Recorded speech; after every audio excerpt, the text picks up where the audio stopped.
महाकाव्य है, बाइबल है क्रिश्चियन में, मुसलमानों में कुरान है। ऐसी बहुत सारी चीजें हैं। ऐसी जैन धर्म में भक्तांबर का भी बहुत बड़ा महत्व है। जैन धर्म की और भी ग्रंथ है, लेकिन भक्तांबर का इतना बड़ा महत्व है कि इसको पढ़ने से आत्मबल बढ़ता है। इसको पढ़ने से हमारे अंदर एक ऐसी ऊर्जा पैदा होती है कि जिससे हम कोई भी कार्य संभव नहीं। आचार्य मानदुक स्वामी जो राजा भोज कवि कालिदास के समय पर हुए हैं, राजा भोज और कवि कालिदास ने किसी ऐसा वैमनस्यता, क्योंकि दिगंबर साधु किसी से बंधे नहीं।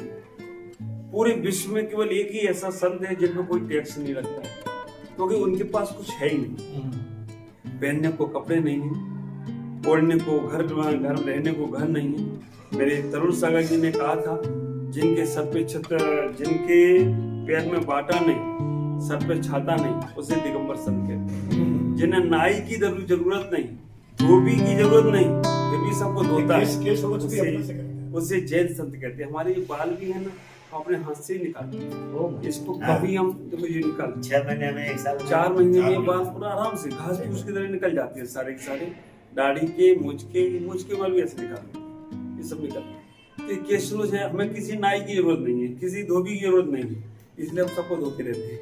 तो इतना ही विचार करेंगे कि मानतुंग आचार्य को जब राजा भोज ने बुलाया तो उन्होंने कहा मैं किसी के अधीन नहीं, मैं नहीं आऊंगा। तो उन्होंने बंधन में बंधवा के बुलवाया, भीड़ियों से जकड़ा के जिसके बुलाया वो शांत परिणाम रहे। उनको राजा भोज को, कवि कालिदास को इतना भय था कि जैन साधु कुछ भी कर सकता है, तो 48 कोठरियों के अंदर बंद कर दिया और ताले डाल दिया 48 के। तो वहां भगवान आदिनाथ की भक्ति में लीन हो गए। और जब उन्होंने भक्ता मरप प्रणत मोल मणि प्रवाह ऐसे 48 काव्यों को सृजन किया, तो एक एक ताले टूटते थे। तो उन्होंने उसमें अपना कोई बखान नहीं किया। उन्होंने कहा भक्ता मरा, भक्त होता है वही अमर होता है, और भक्त पे कभी कोई कष्ट नहीं आ सकता। सच्चे दिल की भक्ति जो करता है, ऐसा हमने पढ़ा है कि नारायण श्री कृष्ण कल भक्त अगर भक्ति कर रहा है उसे कष्ट होता है तो नारायण श्री कृष्ण दौड़ते हुए आते हैं। तो ऐसे ही जो भक्त है वो अमर होता है। जैसे मानतुंग आचार्य का 48 काव्य है, इसमें एक एक काव्य में बहुत रस है। मतलब शरीर की सारी व्यवस्थाएं, संसार की सारी व्यवस्थाएं इन काव्यों में हैं। जैसे कभी कोई बीमार पड़ता है तो 45वां नंबर का काव्य है जी रक्ते छड़म, सारी बीमारियां दूर हो सकती हैं, उसको 48 बार पढ़ लिया जाए। किसी के व्यापार नहीं चलता है, कहीं की किसी घर में अग्नि लग जाती है, कभी कोई जल का भय आता है, कभी कोई और भी भय आते हैं, तो सारा का सारा यहाँ पर है। और हमारे जैन कमल ने जो इस कार्य को इतने सुंदर रूप से किया है कि ना चाहते हुए भी लोग पढ़ेंगे और पढ़ते वही मैं बैक टू स्क्वायर वन में वही कहना चाह रहा था कि विश्व में हमारे ख्याल से ये पहला भक्तामर का इतना हस्तलिखित जो ये मंदिर है। मैं क्षमा चाहूंगी जिन्होंने इनको बनाया ना, ये पूरा ये है कविता है, इन्हीं को बनाया हुआ सारा, इसीलिए मैं बोली पर लिखा। अच्छा, ये मुंगेर से हम लोग और इन्हीं का बनाया हुआ पूरा। कविता बहने पहली बार मिल रहे हैं, तो इन्होंने इसको पूरा लिपिबद्ध किया। और ये भारत का बड़ा सुंदर सा मंदिर है, इससे छोटी जगह में मंदिर। तो कहना चाहूंगा ये देवघर देवों का नगर है। इधर सत्संग भवन है, इधर भोलेनाथ बैठे हैं, उसके सबके बीच में हमारे जिनेंद्र भगवान बैठे हुए हैं यहाँ पर। तो जो भी देवनगर से या सम्मेद शिखर या शंपापुर भागलपुर जा रहे हैं, तो देवनगर ये जरूर आए देवघर में। और यहाँ पर भक्तांबा गुणमाला जो हमारे अजीत जी के घर से श्रीमती जी का नाम था, उन्होंने उनको ही अमर कर दिया, इसको आकर जुड़े।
कविता जैन हूँ मुंगेर से। और ये भक्तामर का जो केंद्र यहाँ बना है उसमें ये जो पेंटिंग्स बनाई हुई है ऊपर वो मेरी बनाई हुई है। और कोरोना काल में घर में थी, मन में ख्याल आया कुछ अच्छा किया जाए, तो दिमाग में आया कि चलो भक्तामर के ऊपर कुछ करते हैं, क्योंकि भक्तामर का ही पाठ हम लोग कोरोना में दिन भर ज़्यादा करते थे। तो धीरे धीरे इच्छा हुई, पेपर पेन का इंतजाम किया और इसको मैंने इसके ऊपर उतारा। अच्छा, भक्तामर के बारे में पहली बार कब आपने सुना और इसका पाठ कब से शुरू किया? भक्तामर का पाठ तो मुझे लगता है मैं 15 साल की उम्र से कर रही हूँ और 48 कड़े हैं, एकदम मुखस्त है हम लोग को। और डेली हम लोग भक्तामर का पाठ करते हैं, डेली। भक्तामर केंद्र और बहुत सारे भी हैं, मुंबई में भी हैं। हाँ, लेकिन आपके मन में कभी ऐसा था कि इस तरह का एक भक्तामर को इस तरह से प्रदर्शित किया जाएगा इस स्वरूप में? नहीं, ये तो मेरे लिए बहुत सौभाग्य की बात है कि इतना ये हो गया। मेरे को ऐसा नहीं था, मैं तो बस एक शौक से बनाई थी कि चलो कुछ बनाया जाए। बाकी ऐसा मेरे मन में नहीं था कि इस तरह से आउटलेट कैसे लगेगा और इतना बड़ा इसका एक बन जाएगा। अच्छा, इसको पढ़ने के लिए पहले किसी को प्रशिक्षण देना पड़ेगा, बताना पड़ेगा कि ऐसे पढ़ना चाहिए? प्रशिक्षण लेना पड़ेगा। मैंने भी पंडित से प्रशिक्षण दिया था। भक्तामर संस्कृत भाषा में है, जो सब कोई नहीं पढ़ सकता है। और इसमें अशुद्धि बिल्कुल नहीं होनी चाहिए, एक वर्ड की भी अशुद्धि नहीं होनी चाहिए। और इसको शुद्ध कपड़े के साथ शुद्ध जगह बैठ के ही हम लोग पढ़ते हैं। तो आपने सबसे ज्यादा एक दिन में कितनी बार पाठ किया था?